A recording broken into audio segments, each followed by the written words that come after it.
нека си зададем един въпрос. Къде ще бъде кариерата на всеки от нас през 2027 година? Днес ще разгледаме един много конкретен план, който се фокусира върху, може би, най-голямата промяна в професионалния свят досега, а именно изкуствения интелект. Хайде да видим какво ни чака зад ъгъла и как да сме една крачка напред. И тази дата, 2027, не е избрана случайно. Всички прогнози сочат, че само в рамките на следващите 3 години милиони работни места ще бъдат директно повлияни, ако не и направо трансформирани от изкуствения интелект.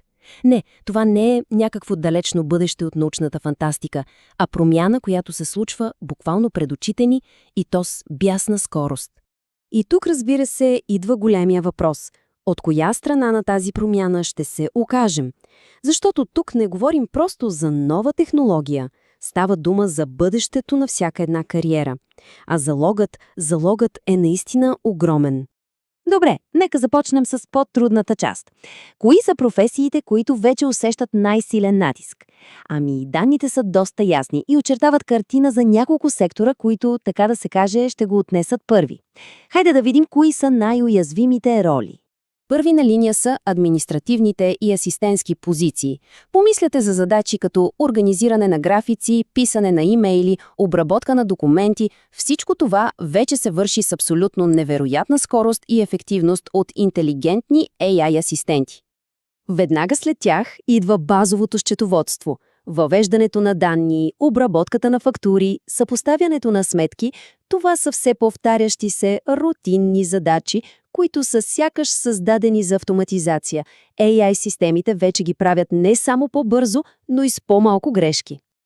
Обслужването на клиенти също преживява пълна трансформация. Модерните чат-ботове и гласови асистенти днес могат да разрешават наистина сложни запитвания, което съвсем логично намалява нуждата от огромни екипи в кол-центровете. И ето нещо, което може би е изненада за мнозина. Дори и самият технологичен сектор не е имунизиран. Инструментите, които генерират код с помощта на AI, стават все по-мощни и вече могат да пишат перфектен базов код, което директно засяга работата на младшите програмисти. И накрая, анализаторите на данни.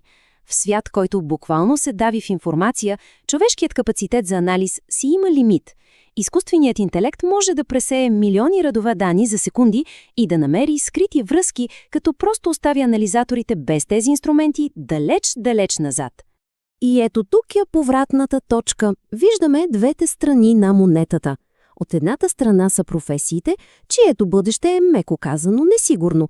Обаче от другата страна се отварят чисто нови хоризонти и невероятни възможности за растеж. Това е ключовия момент в целия анализ. Добре, стига толкова с лошите новини. Всяка голяма промяна носи със себе си и огромни възможности. Сега ще се фокусираме върху светлата страна – професиите на бъдещето. Къде точно се крият тези нови хоризонти, които изкуственият интелект разкрива пред нас? Без никаква изненада, на върха на списъка са самите създатели – AI-специалистите.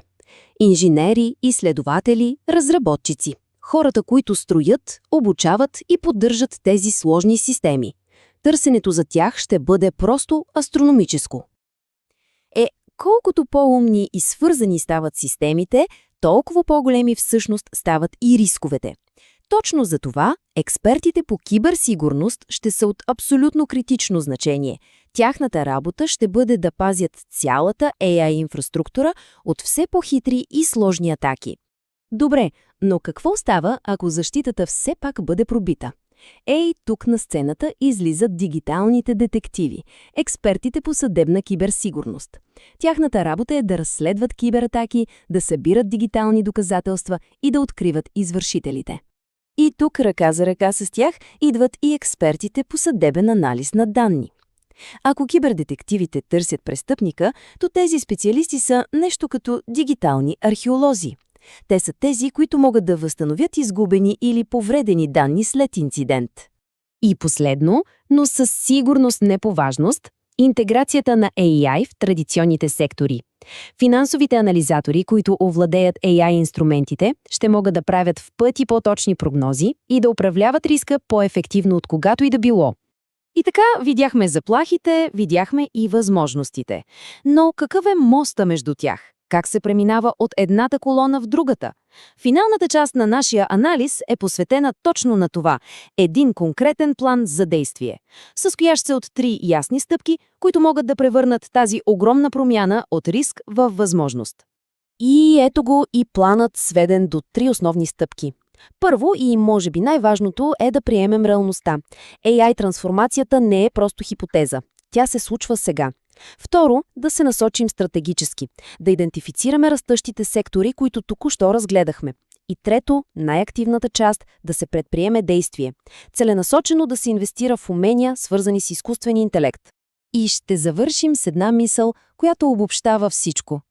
Въпросът всъщност не е дали изкуственият интелект идва. Той вече е тук. Истинският въпрос е дали сме подготвени за него. Бъдещето не е нещо, което просто ни се случва. То е резултат от подготовката, която правим днес.